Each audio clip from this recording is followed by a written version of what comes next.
আসসালামু আলাইকুম, সবাই কেমন আছেন? আশা করছি সবাই ভালো আছেন। এই যে সুবাকে নিয়ে এত কাহিনী ঘটে যাইতেছে, এত কথা হইতেছে, এত কিছু হয়ে গেল। এরকম সুবা কিন্তু আমাদের প্রত্যেকটা ঘরেই আছে, প্রত্যেকটা বাড়িতে এরকম একটা করে সুবা আছে। আমরা আমাদের সুবার সাথে আসলে কি ব্যবহারটা করতেছি, কি শিখাইতেছি? আমরা কি এরকম শিখাইতেছি যে মা অসুস্থ, হাসপাতালে ক্যান্সারের চিকিৎসা চলতেছে, সেই মেয়ে কিভাবে পারে অন্য ছেলের সাথে ট্যুর দিতে? সে একরকম ট্যুরই মনে করতেছে যে আমি ভাল লাগে নাই, বাসায় চলে আসছি। এখন বাসায় ভাল লাগে নাই, চলে গেছে। এই যে পারিবারিক শিক্ষা যে মা অসুস্থ, সেই অসুস্থ মাকে হাসপাতালে রেখে মেয়েটা গেছে মানে বয়ফ্রেন্ডের সাথে পালায়া। এখন এরকম শিক্ষা আপনার সন্তান কি পাইতেছে কি না, এই জিনিসটা আপনার খেয়াল করতে হবে। আসলে আপনি আপনার সন্তানকে কতখানি শিক্ষা দিতে পারতেছেন, আপনার সন্তান কতখানি শিক্ষা পাইতেছে এই জায়গা থেকে যে তার ফ্যামিলি থেকে আসলে টিকটকের নাম দিয়ে, টিকটকের দোহাই দিয়ে আসলে আপনারা সবাই পার পেয়ে যান যে টিকটকের জন্য এরকম হয়েছে। সেই টিকটকটা তার হাতে কিভাবে গেছে, আর টিকটকটা সে যে যখন টিকটকে আসক্ত হয়ে গেছে তখন আপনারা কি করছেন? আপনার সন্তান, আপনার ঘরেও সন্তান আছে। আপনি যেহেতু এই ভিডিওটা দেখতেছেন, তার মানে আপনার হাতে স্মার্টফোন আছে। আর আপনার সন্তানও, আমি আশা করতেছি আমার জানা মতে, যে যে বাবা মার ঘরে টাচ ফোন আছে, স্মার্টফোন আছে, সেই ঘরে সন্তানরা স্মার্টফোন ব্যবহার করে। এটা আধুনিক যে পদ্ধতি, এটা সবাই ব্যবহার করবে, কিন্তু কতখানি করবে, কিভাবে করবে, কি করতেছে, এইটা দেখার বিষয় আপনার। এইটা এইটা আপনার সন্তান বুঝবে না যে আসলে এটা দেখা যাবে না, এটা দেখা যাবে না, বা এটা করা যাবে, এটা করা যাবে না। এই শিক্ষাটা পরিবার থেকে আসবে।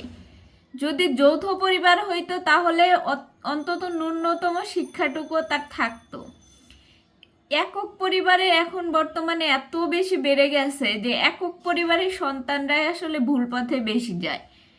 গবেষণায় আপনারা দেখবেন যে বেশিরভাগই একক পরিবারের সন্তানেরা বিপথে বেশি যায়, কারণ তারা তাদের বাবা মারও ওইভাবে সময় দিতে পারে না, ওইভাবে ট্রিট করতে পারে না, যে আসলে সন্তানকে আদরের মাত্রাটা বেশি দিয়ে ফেলে, যার কারণে সন্তানরা মনে করে লাইফটা এরকমই, তার সারা জীবন আদরেই চলে যাবে, যে কোনো ক্ষেত্রেই বলেন।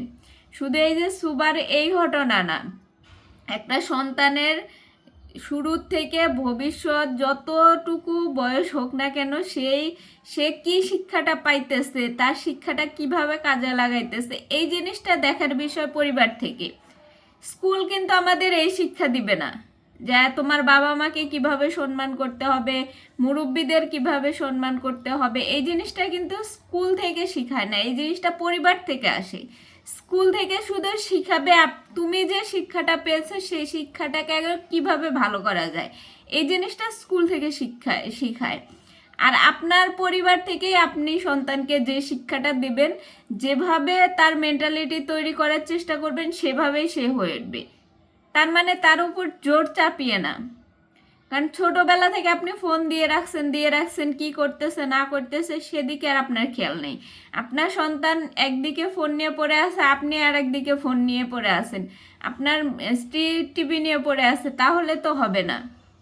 আপনার সন্তান কি করতেছে তার সাথে সময় কাটান, যতক্ষণ পর্যন্ত সময় দেওয়া যায়। ফ্যামিলির সাথে যত সময় কাটাবে, ফ্যামিলির প্রতি মায়া তত হবে। এই কাহিনীটা কিন্তু শুধুমাত্র একটা সুবার না, এই একটা সুবার কাহিনী সবার সামনে আসছে বলে সবাই এত কথা বলতেছে। হয়তো মেয়েটাকে দোষ দিতেছে, হয়তো বাবা মাকে দোষ দিতেছে, একটা পরিবারকে আপনারা দোষারোপ করতেছেন, কিন্তু আপনার পরিবারেও যে এরকম সুবা আছে, এরকম অনেক ঘটনাই আছে, অনেক কাহিনী আছে, যেগুলো আপনারা নিজেরাও যে বুঝতে পারতেছেন না যে এরকম ঘটনা আপনার ফ্যামিলিতেও ঘটতে পারে। হয়তো অনেক ফ্যামিলিতে ঘটেও, এইভাবে সামনে আসে না। অনেক ফ্যামিলি আছে যে বাবা মা এত কষ্ট করে ছেলে মেয়েকে মানুষ করে, অথচ ছেলে মেয়ে বাবা মার কষ্টটা বুঝে না। কেন বুঝে না? আপনার কারণে আপনার সন্তান আপনার কষ্টটা বুঝে না, যে আপনি কিভাবে তাকে ট্রিট করেন, তাকে কিভাবে রাখেন। আপনার তার সাথে সময় কাটাইতে হবে, ভালো সময় কাটাইতে হবে। তাকে শাসনও করতে হবে। যে অন্যায় করতেছে সেটা তাকে শাসনের পাশাপাশি বুঝাইতে হবে তাকে কেন শাসন করা হইলো। এখন আর সে একটা অন্যায় করছে, তাকে আপনি শুধু শাসনই করবেন, তাহলে সে কিন্তু ভালো পথে আসবে না। শাসন করার পরে তাকে বুঝাইতে হবে যে আসলে কি জন্য আপনি তাকে শাসন করলেন, কি কারণে। সে কারণটা যখন সে জানতে পারবে তখন সে উপলব্ধি করতে পারবে যে আসলে আমার এটা করা অন্যায় হয়েছিল, যার কারণে আমার প্যারেন্টস এভাবে আমাকে শাসন করছে। এখন যদি আপনি শুধু শাসনই করেন আর যদি কোনো কিছু বুঝাইতে না পারেন, তখন তাদের তাদের যে ব্রেন, তাদের যে বয়স, সেই বয়সে তারা ওটাকে টর্চারিং মনে করবে। যখন সে বুঝতে পারবে না আসলে তাকে কি জন্য গালিটা দেওয়া হয়েছে, কি জন্য মারটা দেওয়া হয়েছে, কি জন্য এতগুলো কথা শোনানো হয়েছে, এটা যখন সে বুঝতে পারবে না, তখন আপনি যতই তাকে শাসন করেন, যতই তাকে শিক্ষা দেওয়ার চেষ্টা করেন, সে বুঝবে না। তাকে আগে বুঝতে দেন যে তার অন্যায়টা কি। সেই অন্যায়টা যখন সে নিজে থেকে বুঝতে পারবে তখন সে নিজে থেকেই সরে আসবে। মানুষ এই যে এই বয়সটা খুবই খারাপ, যে সে এই বয়সে বুঝতে পারবে না। তার ফ্যামিলি থেকে বুঝাইতে হবে, তার প্যারেন্টস তাকে বুঝাইতে হবে, তার ফ্যামিলির লোকজন তাকে যে শিক্ষাটা দিবে সে সেটাই নিবে। এখন সে কোনো শিক্ষাই পাইতেছে না, সমাজের মধ্যে যা দেখতেছে।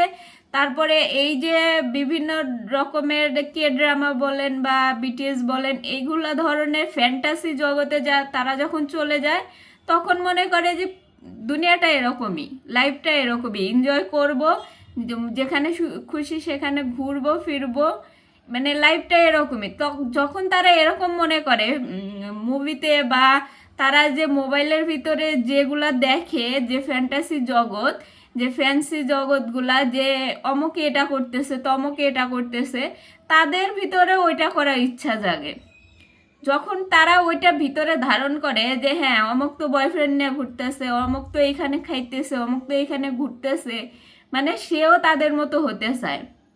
যখন প্যারেন্টস এটা বুঝাইতে না পারে, প্যারেন্টস এটা খেয়াল না করে যে আসলে তার মনের মধ্যে কি চলতেছে, সে কি চাইতেছে, তখনই আসলে এই মেয়েটা এই ছেলেটা বিপথে যায় বেশি।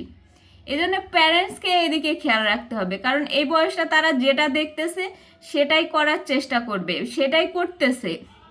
তখনই এই যে এরকম তাদের প্যারেন্টস অসুস্থ থাক বা ফ্যামিলিতে কোনো সমস্যা হোক, সেটা তারা বুঝতে চায় না, তাদের জগৎটাতে তারা থাকতে চায়। এই জন্য বাবা মাকে বুঝাইতে হবে যে বাংলাদেশের যে কালচার, বাংলাদেশে যে যৌথ পরিবারের একটা কালচার আছে, এই কালচারটা আবার পুনরায় করা উচিত।